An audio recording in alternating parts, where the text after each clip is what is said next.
ใหญ่สูงสิตัดยากกับมีเวลาตัดเลยแล้วก็หนีไปใส่ที่จริงมันหนีก็ได้อาจจะไม่หนีแน่เนาะกับบ่ฮู้เด้แต่ตัวกับฮู้สู้กับปริมาณป่ามันก็บ่ได้ลดลงเลยเบิ่งเท้าซับพวีดิ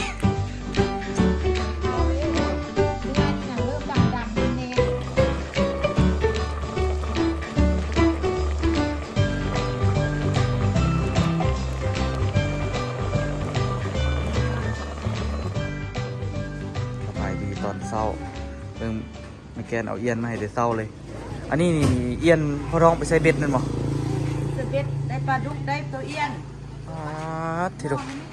ได้ปลาไหลพอดีแซ่บนะซอกโตนั้นพอดีซอกโตนั้นจะได้หาเองไปได้เมนูอย่างโอคำมือนี่อบเอี้ยนอบคัดเพชรเจ้าขโมยก่อนไปใส่เบ็ดให้ซะนะ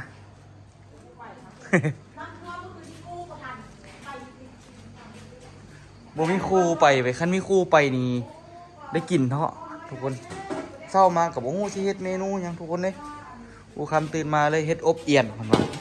ไม่ได้กินเบียร์ในห้องไร่ปีกินเบียร์ที่ห้องเรายังเจ็บอยู่อ่ะตึงอยู่อ่ะ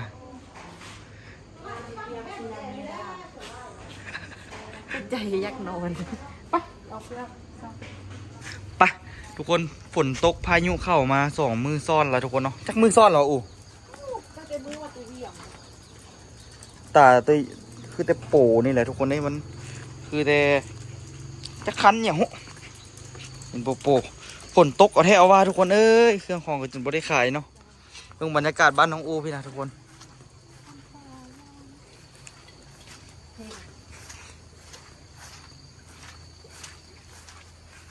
ผมคำพาFCเบิ่งอันนั้นบรรยากาศนั้นนะดูว้าวเบิ่งขวาคือซีเมนต์น้ำเซาะเมื่อคืนนี่คือซีเมนต์น้ำขึ้นฮอดเทิงพี่เห็นบ่มีเศษขี้เหงื่อมาเกาะอยู่ขวาพี่นะออโต้กับมานอนน้ำอ่ะนะไม่จันวานนี่ขึ้นจะได้ล่ะเห็ดมาแล้วก็ได้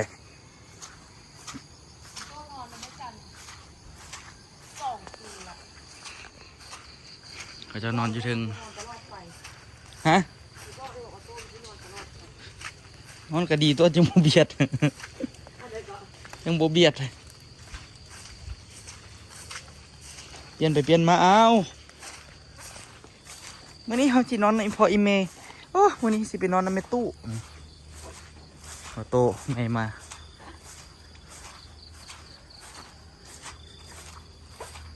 เบิ่งต้นมะนาวเขาใหญ่สูง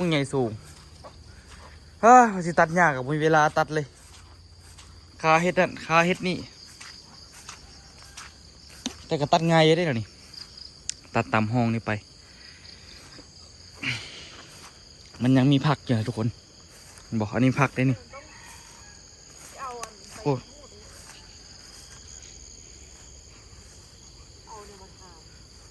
อ้ยอย่าไปดึงมันสิฮักตัวก็เจ็บหัวอยู่ทุกคนนี่ยังซึมอยู่จะสิเอาอย่างนี้หัวสิไข่กับหัวข้าสกี้ปลูกอยู่พี่กะว่าสิเดนนะมากินมาอย่างอยู่พี่เอาไปเอามาง่ายไปพุ่นเบิดอุคำพาง่ายเห็ดไปเห็ดห่านดิจังหน่อยสิได้เห็นเฮือนครัวอยู่นะห้องเรือห้องซอยน้ำปะนั่นกระโปงเงา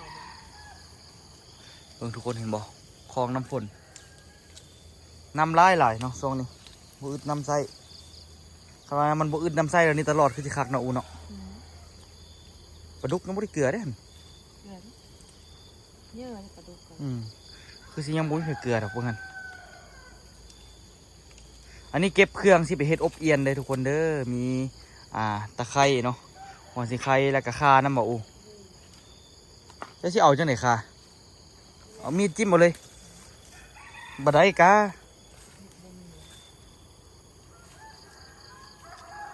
จิ้มมันนั่นเลยวะนี่นอนอ่ะอูว่าเงากินนอไหมอูกินไม่นอเงาด้วยนะบ่ได้ที่อูจะเห็นสันได้ไงเอาบ่งามละมัน ปัญหาบ่มีเสียมมาขุดเนาะ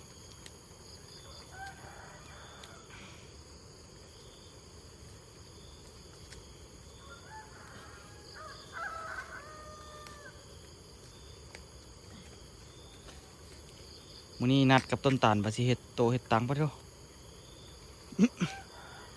ปัดออกเท่านั้น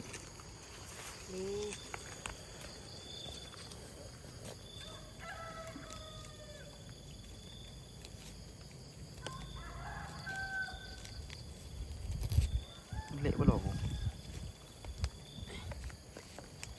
เรียบร้อยไม่ทรงได้กินครับผม เป็นไรดิ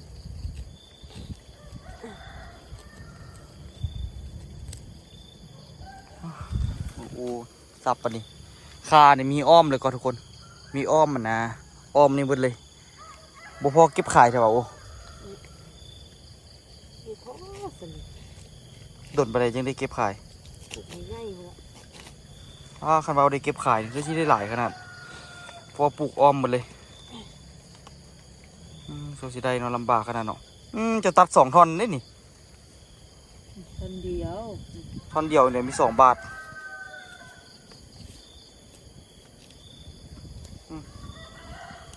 อย่ามันไปพอแล้วก็พอตัวนี่กันวาแล้วตัวตัด2 ท่อน แล้วมันสีเซ็ตเขา หัวเก่าที่บ่อนี้เนาะหัวตั้งแต่ปลูกแรกๆกันนะ ก็พอได้เก็บกินทุกคนเลยปลูกไว้กระไดขั้นต้นตาลบ่มามื้อนี้สิตัดหญ้าก่อน ไอ้ขี้หูดมัน แต่ก็คือสิมาที่บ่ฝนตกนั่นนี่ป้าแต่ว่าฝนตกอันนี้หน้ายางแห้งนี่ไปกรีดยางนี่ออกดีขนาดนี้นี่บ่เอานี่ว่าบ่เอาบัวละพาว่ะฮะ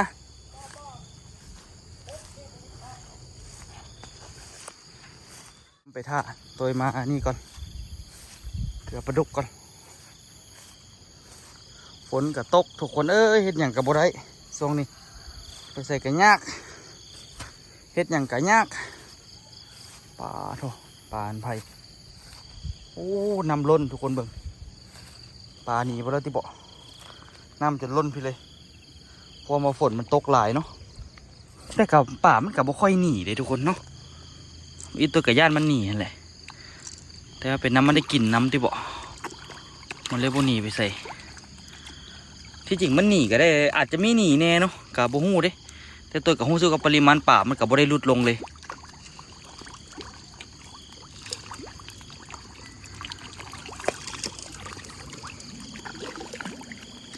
มึงดูนี่มึงเด้อมันสิดุดขึ้นมานี่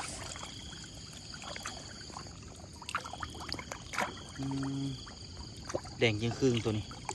มันสิไข่ที่เปลี่ยนสีนะนี่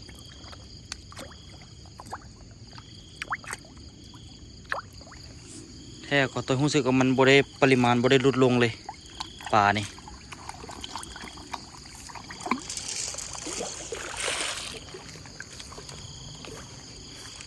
เฮ้ยทางนี้เลยทางนี้ก็ท่ากินละ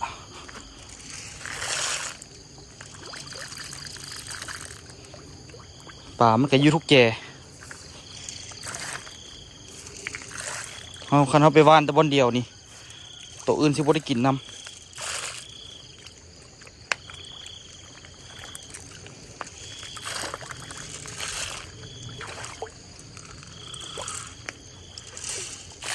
มือละคาบเศร้านี่กะหมอหนึ่งนี่เบื้องต้นหมากนาวต้นนี้นะทุกคนอยู่ๆก็ตายแต่เดี๋ยวนี้ปลงมาใหม่ละตายแบบงงๆเลยบ่ฮู้ว่าฮู้สาเหตุเลยเป็นอย่างจึงตายต้นมะพร้าวนี่ก็ทรงสิบ่ใหญ่นี่โหทางนี้เรือปลาดุกบ่ค่อยหลาย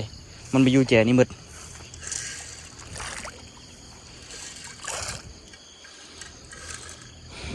ผักตบเนี่ยก็ได้เก็บออกตลอดทุกคนเลย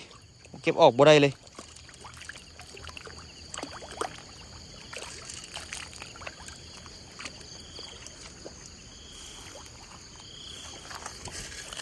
แต่ละเศร้าคักไปตัวเห็ดอันนี้ไว้ก็ได้ ฝีมือล้วนๆเลยนี่ทุกคนขุดเองกับมือเนาะเทื่อบางคนโมหู มึงปลาดุกทางนี้โบหลายปันใดเดี๋ยวมันหักน้ำไปหาเอง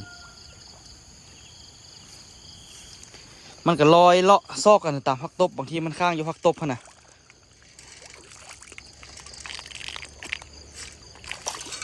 คักอยู่ได้เนาะมีป่าให้เบิ้งนะนี่ก็ได้พอมีเวลามาตอนเช้ามากับรู้สึกว่าผ่อนคลายเล่หลายอยู่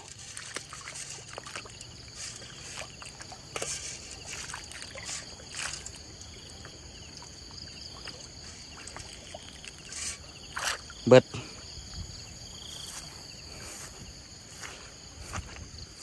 ขี่หัวหานมาข้างอยู่พี่ระเบิดนะ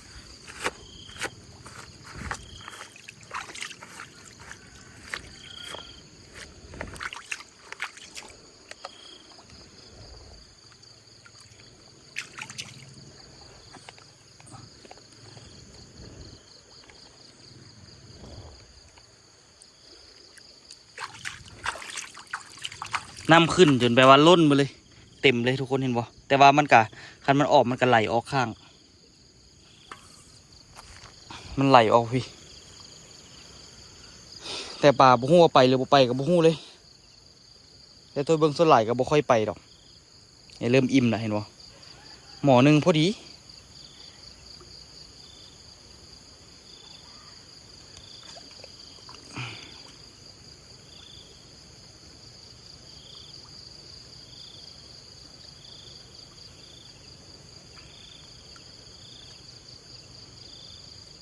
ผมก็ยังบ่ได้ตัดอยู่คำเอื้นละกำลังตัวให้อาหารปลาละจริงอยู่นี่โดนเติบเนาะตานี่อยู่กับคันจึงเบิ้งนี่แหละตัวมื้อหน้าสิเฮ็ดตังไปนั่งหันอยู่คันมีโต๊ะหินไปเฮ็ดโต๊ะหินนั่งหันกับคักคือกันก่อนชมบรรยากาศเบิ้งปลาดุกไปนั่งกินซิวๆไปกับคักดีอยู่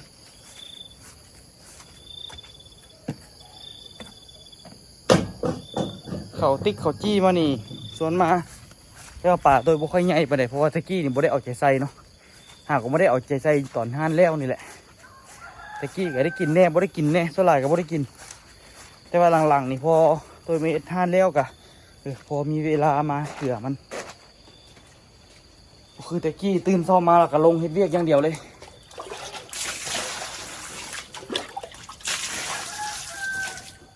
พอคิดว่ามันบ่มีแกนละเพิ่งพอมันถึงน้ำแล้วมันเป็นหมอกไก่ลายแกงผักอีตูคิดว่าสิบ่เป็นเลยเด้เป็นยัง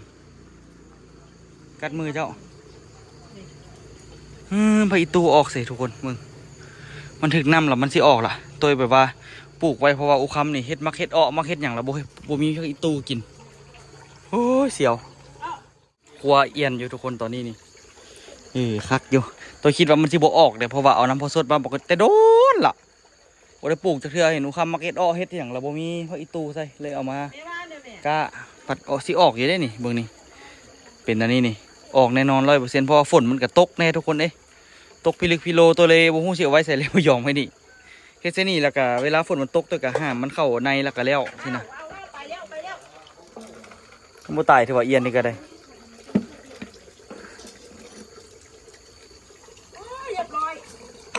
โอ้ยมันหนีแล้วก็โอ้เอียนโดดหนีทุกคนเลยโอ้ยตกใจเพราะคิดว่างูตกใจอีหลีวะเก่งขนาดเนาะป้าโถเฮ้ยขี้ยันมึงดูป่านตรงงูน่ะ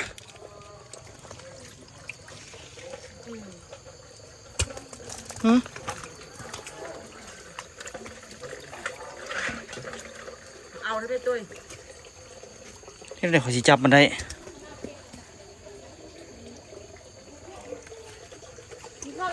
อู้เฮ้ยคือพยานเอาให้เรานี่กระแทกนั่นยังไงได้ขอกระจับให้เจ้าเบิ่งเท้าซับทวีดิเท้าเนื้อนี่น่ะเริ่มดำๆแน่นๆแล้วนี่แน่นๆกูด่ามาแต่เวียงนั่นจะเหี่ยวๆสั่นเท้าซับทวีแน่นแล้วนี่เริ่มแน่นแล้วนี่นับไปวีเมื่อกี้เพิ่นเว้านะ ตู้เมืองมันเด้ตู้ คันปีประมาณปี3 เดือนนี่คือสิเว้าได้แล้วเนาะ คือก็มันสีพัดสีร่างเราเมื่อมันที่ให้รอบที่แล้วก็ออกมาเลย เด็ก ส่วนหลายครับมันนอนเต็มอิ่มมันตื่นมามันบ่ค่อยให้เนาะ มันก็ม้วนเพราะมันเอง ตื่นมาหันหัวแล้วก็แม่กวนเหือน ม้วนเล มัน ย ก็คานแล้วก็ฟ้าวคานมาก็นอนแล้วก็มุบลงแล้วก็นอนแล้วก็หัว อืม ชุ่ม ลาปาวีป่ะ บอนถึงให้มันสบายได้ไหมมัน เออเด้ซับทวี ซับทวีบ่ มองขึ้นนะ ซับทวี เราก็เห็นทีนี้ว่าขับบ่อในปอดขนาด อืมบ่เดี๋ยวเลยไปวะบ่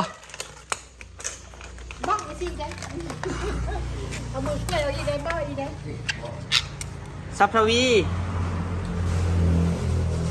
เรียกว่ามันรู้ โอ้สับทวี คำปฏิเสธ ซับทวีนี่ลิ้นเครื่องแล้วบ่สนใจละซับทวีนี่ เอ้าเออเอ้า อาบวี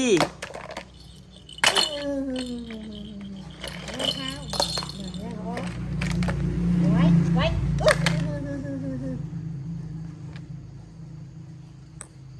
เออเอาเสื้อเออเออ มันเก้าโต๊ะนี่ไงมันแรงถึงก่อนเนาะเราชอบทุกปัจจุบันนี้ดีคุณประสบทุกประมาณนั้นครับ อันนี้อูเกี่ยมเมื่อคืนนี่เกี่ยมว่าเสียไปแจกให้เด็กน้อยอยู่ในบ้านนี่แหละเนาะแต่ว่ายังบ่ทันได้ไปเถอะฝนตกทุกคนเลย แรก4 โมงแล้วไป เลาะให้เลยวะฮะ รอให้ดีเลยแล้วไป เลาะให้เลยเนาะเอาให้เฮือนนั้นเฮือนนี่ เข้ามา แม่นแหละเลาะให้เอาเลาะให้เอาดีแล้ว เจอป้าเจอเก้มันก็ไปเล่าให้ อันนี้เป็นจำนวนเงิน2 ล้าน2 ล้านนิดๆนะทุกคนเนาะ2 ล้านต้นๆกะได้เครื่องประมาณนี้ ได้ปึ้มได้บิ๊กได้สอได้ขนมได้นม ได้มีอีกได้ทุกคนเลยผมมันได้น้อยๆได้หลายอย่างได้นี่ มียาสระหัวอีกครบเสร็จมืดกึบทุกคนเลยไฟฟ้าดับโอ้ยมาแล้วไฟฟ้ามาแล้วตัวเครื่องที่เต็มๆแน่นๆว่ะเต็มอบเย็น หินข้าหัวสีไฟเน้นข้าล่ะ ว่าโต๊ะก็กินอบเย็นนี่ ได้ก็กินเลย เฮ็ดตี้ เฮ้ย นี่หยังโตหยังซับทวีเว้าหยัง ก็กินอบเย็น บ่ซับทวีเว้าหยัง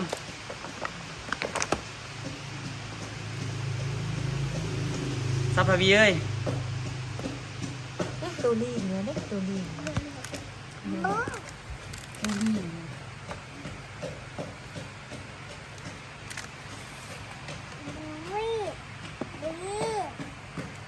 ตัวลิง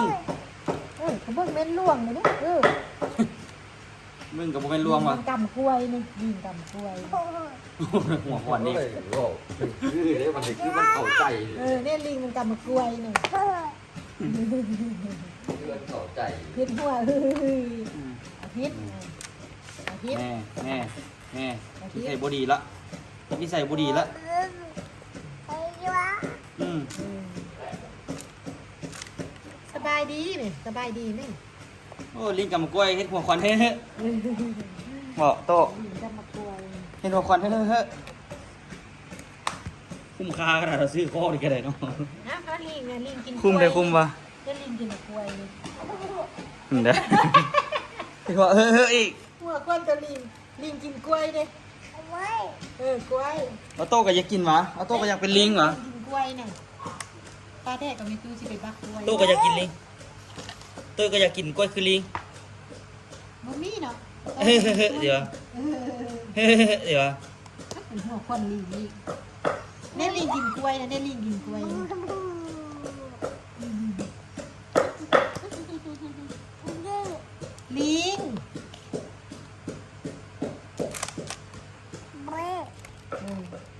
ลิงกินกล้วย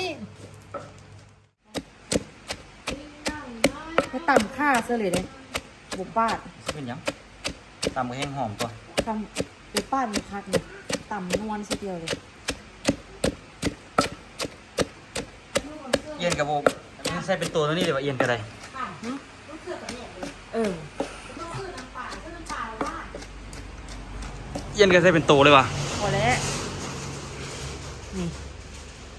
ใส่ยังไงสันโบได้ฟักว่ะ ฮะปั๊บ ล้างเรียบร้อยแล้วครัวเรียบร้อยแล้วเนาะ ตะกี้ค่อยเบิ่งคลิปไอ้แน่เฮ็ดอกเอี้ยนไอ้แน่ไปหาเอ่ยแล้วไอ้แน่ไปต้องนะแล้วเราไปเฮ็ดคลิปเสยโม่แล้วไปเป็นสุภาพกิโมนะคอยอกเอี้ยนนะคือเฮาเฮ็ดเลย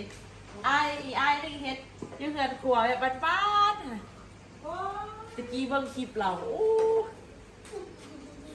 คักแห้งบ่ตะกี้ เบื้องของไอ้แนวคือม้วนเบื้องอะไรก็คือว่าคักไปหมด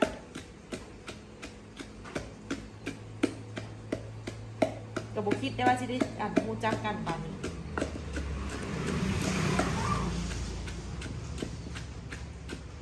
ตะกี้ซ่องลุงเดียนกับบุฮูก่อนเห็นไอ้แน่ไปเจอแล้วเห็นแต่กับบุคิดอีกว่าสิได้ไปเจอลุงเด่น เจ้าคิดบอก บ่คิดดอกข่อยบ่ได้ฮู้จักลุงเด่นซ้ำแต่แรก ไม่ล่ะ แม่นข่อยบ่เคยเบิ่งซองเราก่อนตอนไปแรกๆนะข่อยไปฮู้จักกับตอนนั้นนะตอนเขาเจ้าว่าลุงเด่นแล้วข่อยก็ไปเสิร์ชเอาซื่อ ตั้งไว้ยังคือมันขาด ๆเบยเบย แม่นะลูกไปเสื้อนั่นยอมเสื้อ เบยเบยสับทวีดูสับทวีโตะโอ้ยสับทวีสับทวีได้เจาะแป้งงัวถุงไม้แล้วเนาะทุกคนเพื่อซิมาใส่อบเอียนนี่ที่จริงมันหอมมันแซ่บเลยทุกคนเนาะแต่ว่าเราโมมักปานใดแต่กินก็กินได้ก็แต่ว่ามันเลื่อยคืองูพดแต่กี้นี่ข่อยจื้อเลยตอนข่อยน้อยอยู่สมัยนะปหนึ่งนะข่อยไปใส่ตุ้มเอียนนี่แหละไปใส่ตุ้มเอียนนี่แหละกับหมูที่อยู่ข้างวัดนะเจ้าข่อยเคยพาเจ้าไปตัว ไปแล้วเข้าบุจี้เจ้าน่ะ โอ้ข่อยกับบุจี้เขาคือกัน ถามมาเดินกับมึงบุจี้กูแม่งพูดต้องพูดนี่บุจี้จะคือ ไปนะไปหากินน้ำมันตลอดก็บางเทื่อก็ไปใส่เบ็ดบางเทื่อก็ไปใส่ตุ้มไปน้ำกันตลอดข่อยกับมันไปใส่ตุ้มนี่ได้ยามแต่เศร้าๆโอ้ยพ่อแม่ข่อยได้กินน้ำข่อยขนาดกว่าตอนปหนึ่งนะไปใส่ตุ้มเอียนไปใส่ได้เทื่อได้หลายก็โอ้ได้เป็น20-30พุ่นน่ะตุ้มหนึ่งละแม่นเอียนเข้าประมาณ6-7 ตัวพุ่นน่ะ แม่จะบุกินตี้เอียน โอ้ยเป็นสิบ่กิน มีลูกชายช่องคนได้กินปลาข้อนเยอะได้กินตัวโน่ได้กินตัวโน่ต้นต่างกับไปห้ากินจริงก่อนนะต่างก็ได้กินตัวเครียดตัวโค้มีลูกชายได้กินส้มเนื้อมาแล้วนะโตนั่นจังบอกว่าไปนั่นนั่นอันข้างมีคนตายที่น้ำด้วยไป แล้วก็บ่เป็นเลยเห็นบ่ ไอ้นี่บุกไปไอ้นี่โผล่มาสร้างประเทศว่า แต่มันก็ฟังความเนาะว่าบ่ให้ไปก็บ่ไป ส้มมันก็เป็นแต่ยางเลยล่ะ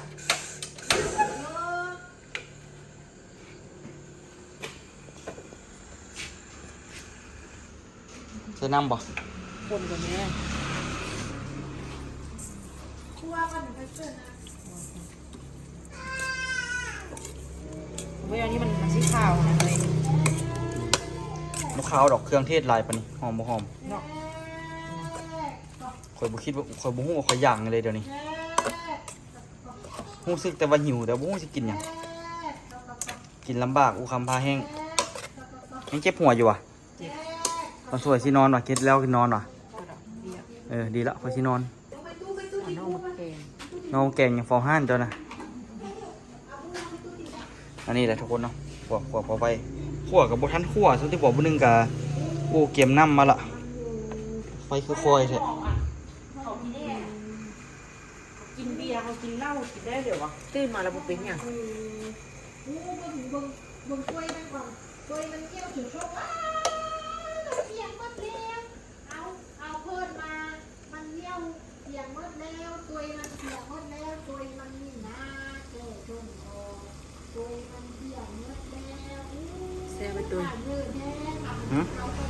ไปแล้วไป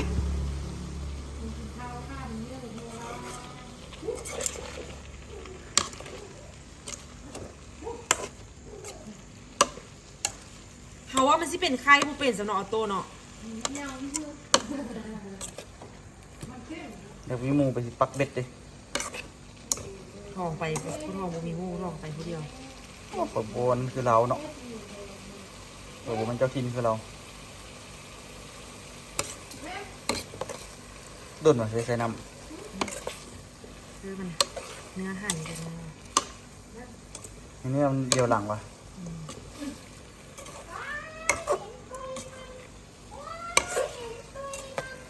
ที่ตัวงูเนาะจะเคยกินอบงูอ่ะ เคย จบ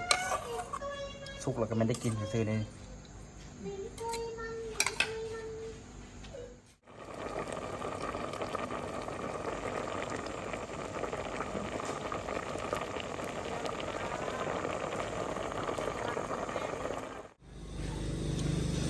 เอามึงดูฮะ ว่าข้าวนี่เป็นข้าวสาคูนกินมาทันเมื่อ กุ้มดนเนาะ ฮะ เป็นจะได้ จับ อู้บริซีมเลยวะ แม่ซื้อข้าวอ่ะ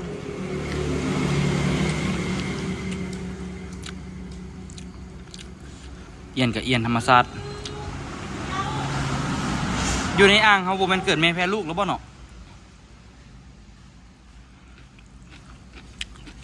อันไหนอู้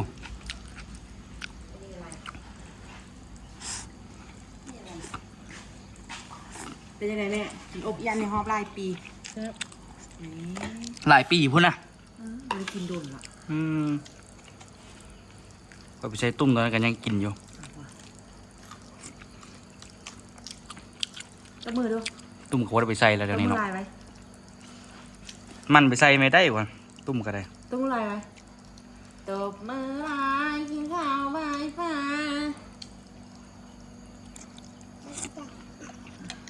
ฮะ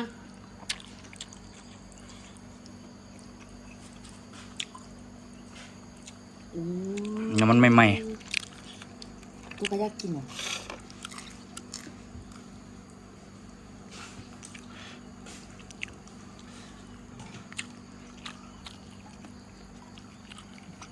ออกกินข้าวเนี่ย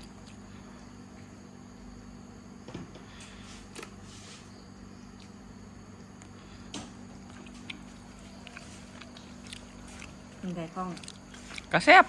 ยอดซีนเป็นหมายอดปลาเป็นเอี้ยน มันงูอ่ะป่าดิ งูอย่างบ่แซ่บเท่าเอี้ยนนะ กินยังไงงูเอียนก็ดีกว่าตัว จะเป็นรสชาติของงูกัน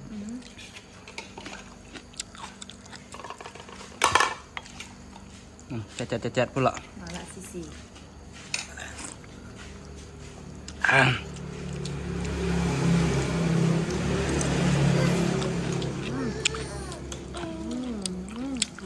าวซีซีช่วยหนังลูกกระลาหนังส่วนโอ้ย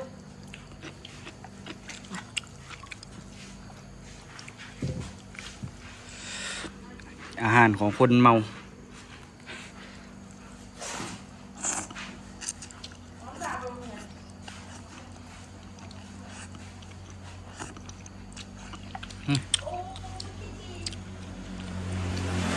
ก็ไปทรงมีแหงไป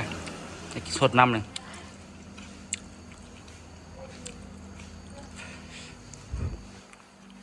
พอท้องกับมันขนาดก็ทุกคนไปหา